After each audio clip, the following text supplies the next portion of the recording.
साल 2025 था और दुनिया बहुत बदल गई थी। ऊंची इमारतें आकाश को छूती थीं और गाड़ियां हवा में उड़ती थीं। लेकिन कुछ चीजें आज भी वैसी ही थीं, जैसे परिवार और भाग्य के रहस्य। युधिष्ठिर, जिसे प्यार से युद्ध कहते थे, एक बहुत ही शांत और सोचने वाला बच्चा था।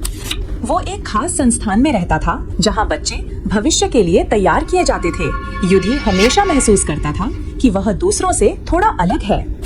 उसे नहीं पता था कि उसके असली माता पिता कौन हैं और ये बात उसे अक्सर परेशान करती थी। संस्थान के निदेशक ने उसे बता रहा था कि वह विशेष परिस्थितियों में पैदा हुआ था। ये बात हमेशा युधि के मन में एक सवाल बनकर रहती थी। संस्थान में एक प्यारे से इतिहास के प्रोफेसर थे, डॉक्टर द्रोणा। वे हमेशा प्राचीन कहानियों और पौराणिक कथाओं के बारे में पढ़ाते थे, जैसे कि वे कोई रहस्यमय कोड हों। डॉक्टर द्रोणा की कक्षा युधि को बहुत पसंद थी। प्रोफेसर अक्सर कहते थे, इतिहास केवल अतीत नहीं है युधि, ये भविष्य का एक आईना है जिसमें रहस्य छिपे होते हैं। एक दिन डॉक्टर द्रोणा ने महाभारत की एक कहानी सुनाई। यह एक ऐसा युद्ध था जहां धर्म और अधर्म की लड़ाई हुई थी। युधि को लगा जैसे वह कहानी कहीं न कहीं उससे जुड़ी है। प्रोफेसर ने बताया कि कैसे प्राचीन काल में राजाओं और राजकुमारों को बहुत मुश्किलों का सामना करना पड़ता था। युधि को उन राजकुमारों की परेशानियां अपनी सी लगने लगीं। युधि के साथ संस्थान में कुछ और बच्चे थे जिन्हें कौरव समूह कहा जाता था। वे हमेशा युधि और उसके दोस्तों को परेशान करते थे और उन्हें नीचा दिखाने की कोशिश करते थे। एक दिन कौरव समूह के नेता दुर्योधन ने युधि के पसंदीदा ड्रोन को तोड़ दिया। युधि बहुत दुखी हुआ, लेकिन उसने शांति बनाए रखी। डॉक्टर द्रोणा ने ये सब देखा। उन्होंने युधि को अपने ऑफिस में बुलाया और कहा, युधि, ताकत सिर्फ शरीर में नहीं होती, वो मन में और सही रास्ते पर चलने में होती है। प्रोफेसर ने युधि को एक पुरानी टैबलेट दी। उसमें कुछ अजीब से प्रतीक और भाषा थी। यह तुम्हारे पूर्वजों की निशानी है, डॉक्टर द्रोणा ने मुस्कुराते हुए कहा। युधि ने टैबलेट को ध्यान से देखा। उस पर एक चक्र जैसा निशान बना था और बीच में एक कमल का फूल था। ये प्रतीक उसने पहले कहीं नहीं देखा था। टैबलेट पर कुछ अक्षर भी खुदे हुए थे जो किसी प्राचीन भाषा में थे। युधि ने उन अक्षरों को समझने की बहुत कोशिश की, लेकिन वह उन्हें पढ़ नहीं पाया।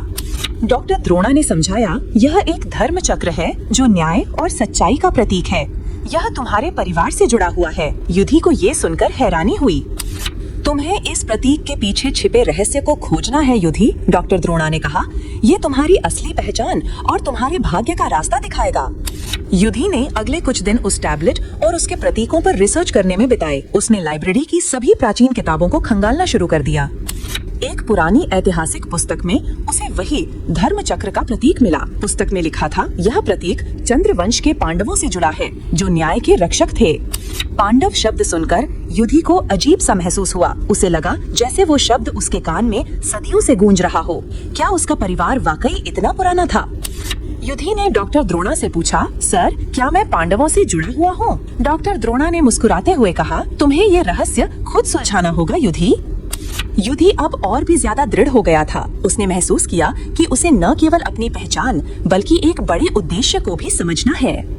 संस्थान में एक बड़ी प्रतियोगिता होने वाली थी, न्याय और रणनीति का खेल।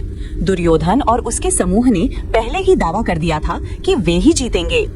युधि ने डॉक्टर द्रोणा की बातों को याद किया। सही रास्ता चुनो युधि, बिना हिंसा के भी जीत हासिल की जा सकती है। उसने अपनी रणनीति बनाई। प्रतियोगिता के दिन युधि ने अपनी टीम के साथ मिलकर धैर्य और बुद्धिमत्ता से काम लिया। उसने हर सवाल का जवाब सोच समझकर दिया। दुर्योधन की टीम ने हर चाल में चालाकी और धोखे का इस्तेमाल किया। वे दूसरों को नीचा दिखाने की कोशिश कर रहे थे, लेकिन युधिष्ठिर अडिग रहा। अंतिम चरण में एक मुश्किल नैतिक सवाल पूछा गया। दुर्योधन ने आसान लेकिन गलत रास्ता चुना जो उसे तुरंत जीत दिला सकता था। युधि ने एक पल के लिए सोचा, फिर उसने न्याय और सच्चाई का रास्ता चुना, भले ही उसमें तुरंत जीत न दिखाई दे रही हो। सभी हैरान रह गए जब प्रतियोगिता के जजों ने युधि की टीम को विजेता घोषित किया। उन्होंने कहा, युधि ने न सिर्फ रणनीति बल्कि धर्म का भी पालन किया। दुर्योधन और उसके साथी हैरान थे। युधि ने बिना किसी लड़ाई के केवल अपनी बुद्धिमत्ता और सच्चाई से उन्हें हरा दिया था। डॉक्टर द्रोणा ने युधि की पीठ थपथपाई। तुमने साबित कर दिया कि असली महाभारत मन और विचारों की होती है, उन्होंने गर्व से कहा। युधि ने अपनी जीत की ट्रॉफी पकड़ी। उस पर वही धर्म चक्र का प्रतीक चमक रहा था। उसे लगा जैसे उसके पूर्वज उसे देख रहे हों।